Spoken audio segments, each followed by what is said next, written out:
ಕಬ್ಬಿಗೆ ಸೂಕ್ತ ದರ ನಿಗದಿಗೆ ಆಗ್ರಹಿಸಿ ಪ್ರತಿಭಟನೆಯನ್ನ ಮಾಡಲಾಗ್ತಾ ಇರುವಂತದ್ದು ನೋಡಿ. ಬೀದರ್ನಲ್ಲಿ ತೀವ್ರಗೊಳ್ತಾ ಇದೆ ರೈತರ ಪ್ರತಿಭಟನೆ. ಹುಮ್ನಾಬಾದ್ನಲ್ಲಿ ಹೆದ್ದಾರಿ ತಡೆದು ಪ್ರತಿಭಟನೆಯನ್ನ ನಡೆಸುತ್ತಿದ್ದಾರೆ. ಇವತ್ತು ಮಧ್ಯಾಹ್ನ ರೈತರ ಬೃಹತ್ ಹೋರಾಟ ಆರಂಭ ಆಗುತ್ತೆ. ಸಾವಿರಾರು ಸಂಖ್ಯೆಯಲ್ಲಿ ರೈತರು ಸೇರುವ ನಿರೀಕ್ಷೆ ಕೂಡ ಇದೆ. ರೈತ ಸಂಘ ಹಸಿರು ಸೇನೆಯಿಂದ ಹೋರಾಟಕ್ಕೆ ಕರೆಯನ್ನ ನೀಡಲಾಗಿದೆ. ನೋಡಿ, ಕಬ್ಬಿಗೆ ಸೂಕ್ತ ದರ ನಿಗದಿಗೆ ಆಗ್ರಹಿಸಿ ಪ್ರತಿಭಟನೆಯನ್ನ ಮಾಡಲಾಗ್ತಾ ಇದ್ದು ಬೀದರ್ನಲ್ಲಿ ತೀವ್ರಗೊಳ್ತಾ ಇದೆ ರೈತರ ಹೋರಾಟ. ಹುಮ್ನಾಬಾದ್ನಲ್ಲಿ ಹೆದ್ದಾರಿ ತಡೆದು ಪ್ರತಿಭಟನೆಗೆ ಈಗಾಗಲೇ ಸಕಲ ಸಿದ್ಧತೆಯನ್ನ ಮಾಡಿಕೊಳ್ತಾ ಇದ್ದಾರೆ. ಇವತ್ತು ಮಧ್ಯಾಹ್ನ ರೈತರ ಬೃಹತ್ ಪ್ರತಿಭಟನೆಯ ಹೋರಾಟಕ್ಕೆ ಒಂದು ಕಡೆ ರಾಜ್ಯ ಸರ್ಕಾರ ಆಕ್ಷೇಪವನ್ನ ಸಲ್ಲಿಸ್ತಾ ಇದೆ. ಬಟ್ ಆದರೂ ಕೂಡ ನಾವು ಸಾವಿರಾರು ಸಂಖ್ಯೆಯಲ್ಲಿ ಭಾಗಿಯಾಗಿ ನಾವು ಪ್ರತಿಭಟನೆಯನ್ನ ಮಾಡೇ ಮಾಡ್ತೀವಿ ಅಂತ ರೈತರು ಕೂಡ ಮುಂದಾಗಿರುವಂಥದ್ದು. ರೈತ ಸಂಘ ಹಾಗೆ ಹಸಿರು ಸೇನೆಯಿಂದ ಹೋರಾಟಕ್ಕೆ ಈಗಾಗಲೇ ತಯಾರಿ ಕೂಡ ನಡೀತಾ ಇರುವಂಥದ್ದು. ಎಲ್ಲರದು ಇಷ್ಟೇ, ಒಂದು ಕಬ್ಬಿಗೆ ಸೂಕ್ತ ಬೆಂಬಲ ಬೆಲೆಯನ್ನು ಕೊಡಿ. ನಾವು ಕೇಳ್ತಾ ಇರೋದು 2,500 ರೂಪಾಯಿ ಅಷ್ಟು, 3,500 ರೂಪಾಯಿ ಅಷ್ಟೇನೆ, ನಮಗೇನು ಜಾಸ್ತಿ ಬೇಡ. ನೀವು ಕೇವಲ 3,300 ರೂಪಾಯಿ ಕೊಟ್ಬಿಟ್ಟು ಕೈ ತೊಳ್ಕೊಂಡ್ಬಿಟ್ರೆ ಅದಾಗೋದಿಲ್ಲ, ನಮಗೆ ಇನ್ನೂ 200 ರೂಪಾಯಿ ಜಾಸ್ತಿ ಮಾಡಿ ಅಂತ ಕೇಳ್ತಿದ್ದಾರೆ. ಬಟ್ ರಾಜ್ಯ ಸರ್ಕಾರ ಮಾತ್ರ ನಮ್ಮ ಕೈಲಿ ಆಗೋದೇ ಇಲ್ಲ. ನಾವು ಸರ್ಕಾರದಿಂದ 50 ರೂಪಾಯಿ ಕೊಡ್ತಾ ಇದ್ದೀವಿ, ಹಾಗೆ ಸಕ್ಕರೆ ಕಾರ್ಖಾನೆಯ ಮಾಲೀಕರು 50 ರೂಪಾಯಿ ಸೇರಿಸ್ಕೊಡ್ತಾರೆ, 100 ರೂಪಾಯಿ ನಾವು ನಿಮಗೆ ಕೊಡ್ತಾ ಇದ್ದೀವಿ. ಬೆಂಬಲ ಬೆಲೆಯನ್ನು 3,300 ರೂಪಾಯಿಗೆ ಏರಿಕೆ ಮಾಡಿದ್ದೀವಿ, ಅದರಲ್ಲೇ ಎಲ್ಲರೂ ಕೂಡ ಸ್ಯಾಟಿಸ್ಫೈಡ್ ಆಗಬೇಕು ಅಂತಲೂ ಕೂಡ ಹೇಳಿದೆ. ಬಟ್ ರಾಜ್ಯ ಸರ್ಕಾರದ ಈ ಹೇಳಿಕೆಗೆ ಎಲ್ಲೋ ಒಂದು ಕಡೆ ರೈತರು ಸಮಾಧಾನಗೊಳ್ತಾ ಇಲ್ಲ. ಸೊ ಹಾಗಾಗಿ ನಮಗೆ ಬೆಂಬಲ ಬೆಲೆ ಬೇಕೇ ಬೇಕು ಅಂತ ಪಟ್ಟನ್ನು ಹಿಡಿದಿರುವಂಥದ್ದು. ಕಬ್ಬಿಗೆ ಸೂಕ್ತ ಬೆಲೆ ನಿಗದಿ ಮಾಡೋವರೆಗೂ ಕೂಡ ಹೋರಾಟವನ್ನ ಮಾಡ್ತೀವಿ. ಮುಧೋಳದಲ್ಲಿ ತೀವ್ರಗೊಳ್ತಾ ಇದೆ ರೈತರ ಹೋರಾಟ. ಕಬ್ಬಿಗೆ ಸೂಕ್ತ ಬೆಲೆ ನಿಗದಿಗೆ ರೈತರು ಆಗ್ರಹವನ್ನ ಮಾಡ್ತಿದ್ದಾರೆ. ನಮಗೆ ಬೆಂಬಲ ಬೆಲೆ ಬೇಕೇ ಬೇಕು, ಇಲ್ಲ ಅಂದ್ರೆ ನಾವು ಇಲ್ಲಿಂದ ಕದಲಲ್ಲ. ಮುಧೋಳದಲ್ಲಿ ತೀವ್ರಗೊಳ್ತಾ ಇದೆ ರೈತರ ಹೋರಾಟ.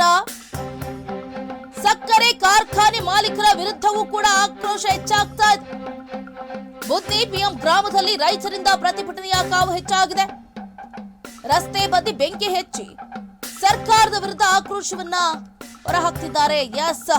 ಈಗಾಗಲೇ ರಾಜ್ಯದಾದ್ಯಂತ ಸ್ಫೋಟಗೊಳ್ತಾ ಇದೆ ರೈತರ ಕಬ್ಬಿನ ಕಿಚ್ಚು ದಿನಕ್ಕೂ ಕೂಡ ಹೆಚ್ಚಾಗ್ತಾ ಇದೆ.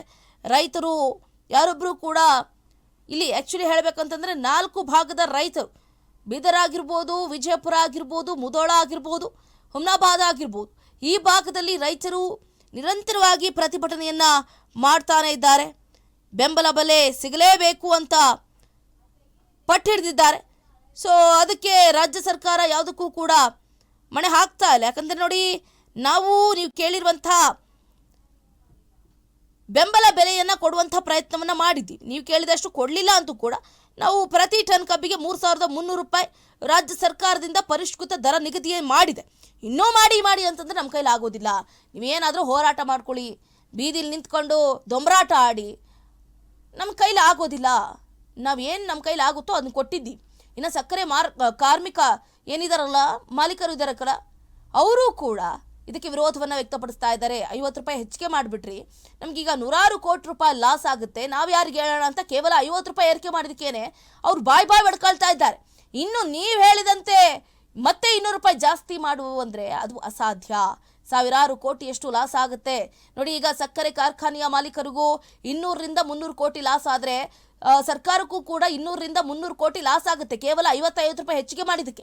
ನೀವು ಕೇಳುವಂಥ 200 ರೂಪಾಯಿ ಮತ್ತೆ ಏರಿಕೆ ಮಾಡಿದ್ರೆ, ಅಂದರೆ 3,500 ರೂಪಾಯಿನೇ ಏರಿಕೆ ಮಾಡಿದ್ರೆ ನಮಗೆ ಸಾವಿರಾರು ಕೋಟಿಯಷ್ಟು ಲಾಸ್ ಆಗುತ್ತೆ. ಸರ್ಕಾರ ಉರುಳಿ ಬಿದ್ದು ಬಿಡುತ್ತೆ.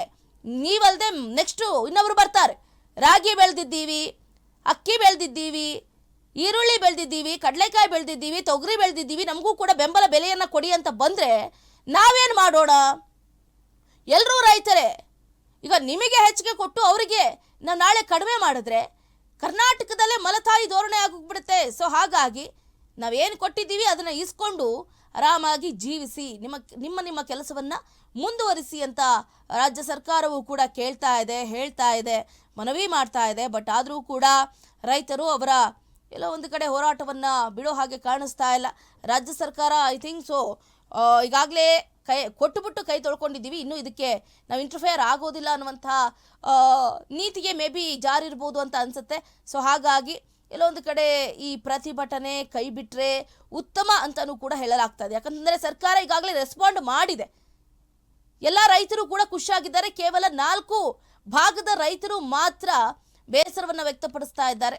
ಸೊ ಹಾಗಾಗಿ ಈ ಹೋರಾಟ ಫಲಿಸೋದಿಲ್ಲ ಅನ್ನುವಂಥ ಮಾತುಗಳು ಕೂಡ ಕೇಳಿ ಬರ್ತಾ ಇರುವಂಥದ್ದು.